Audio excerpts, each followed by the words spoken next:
Bonjour et bienvenue sur une nouvelle vidéo de J'ai-un-doute.com. Parce qu'il s'agit de sujets importants et sensibles, parce que cela remet souvent en cause des certitudes profondes, et parce qu'enfin le vrai but n'est pas d'imposer son avis, mais d'amener l'autre à réfléchir par lui-même, nous nous sommes dit que quelques conseils de jardinage pouvaient être utiles pour les planteurs de graines. Premièrement, ne pas partir sans argument malgré l'envie légitime de sauver le monde. Ces sujets sont trop importants pour être traités à la légère. Si vous les abordez sans munition, vous risquez de vite perdre votre interlocuteur qui, en partant, vous laissera une étiquette très adhésive. Deuxièmement, ne pas lancer un sujet entre la poire et le fromage. Ces sujets sont trop importants pour être traités en 2 minutes. Ils nécessitent d'être argumentés.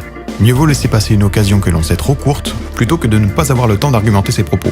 Le plus souvent, une graine mal plantée ne poussera pas ou mal. Troisièmement, l'expérience ne vaut que pour soi. Évitez d'annoncer les conclusions de vos semaines, mois, années de recherche en une phrase péremptoire, sorte de pavé dans la mare qui vous pose en détenteur de la vérité absolue face à votre pauvre interlocuteur ignare. Je ne dis surtout pas que c'est le cas, je dis qu'il est fort possible qu'il le prenne comme ça. Si tel est le cas, vous risquez fort de braquer la personne et de rompre la discussion.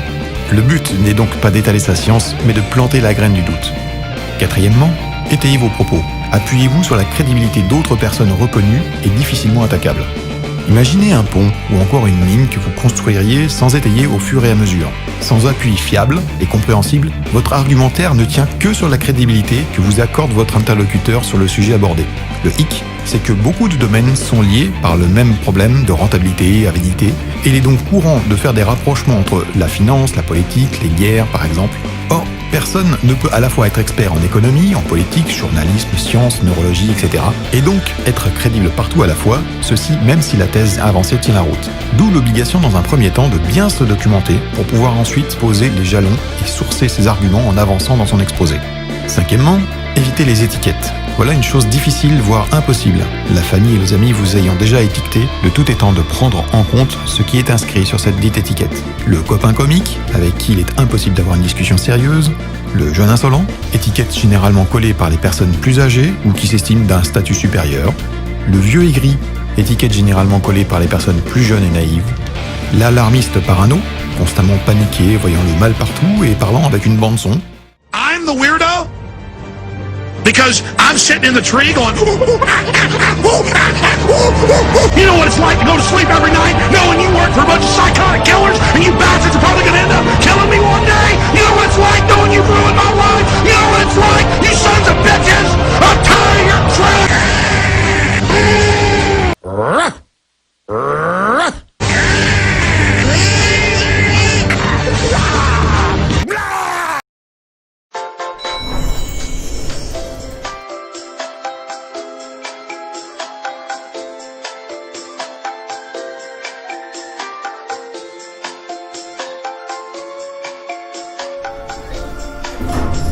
Connaître l'étiquette que notre interlocuteur nous a collée est très utile, voire indispensable pour établir une discussion constructive Non mais allô quoi. en évitant les sujets sur lesquels vous êtes fiché ou en les abordant de manière plus progressive.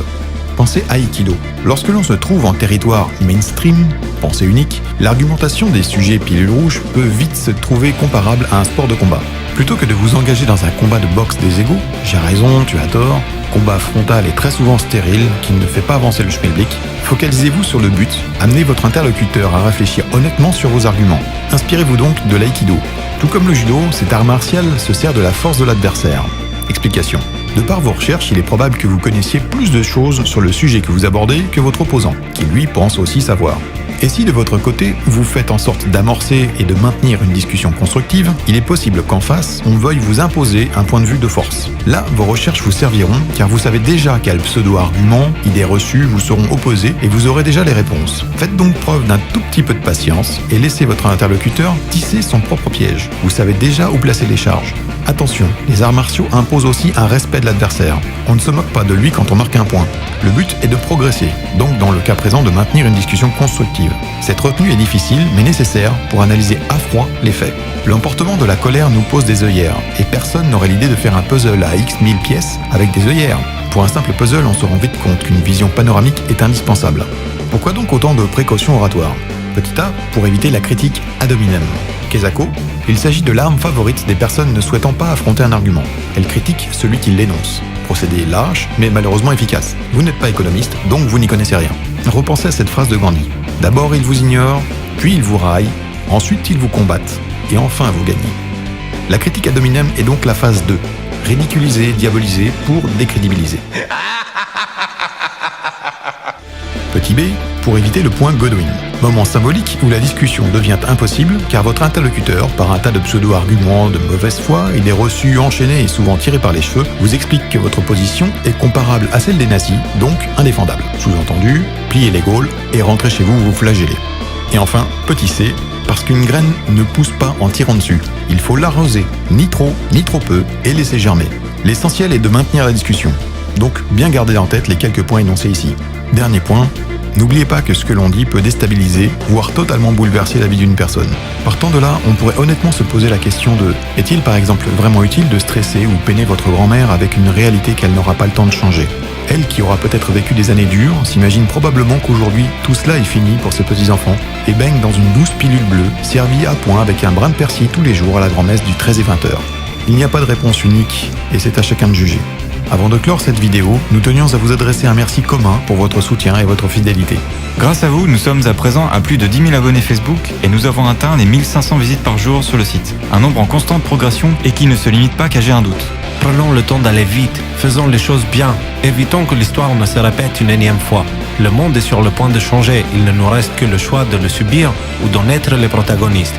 Merci de votre attention et à bientôt pour une nouvelle vidéo de GEANDOUTE.com.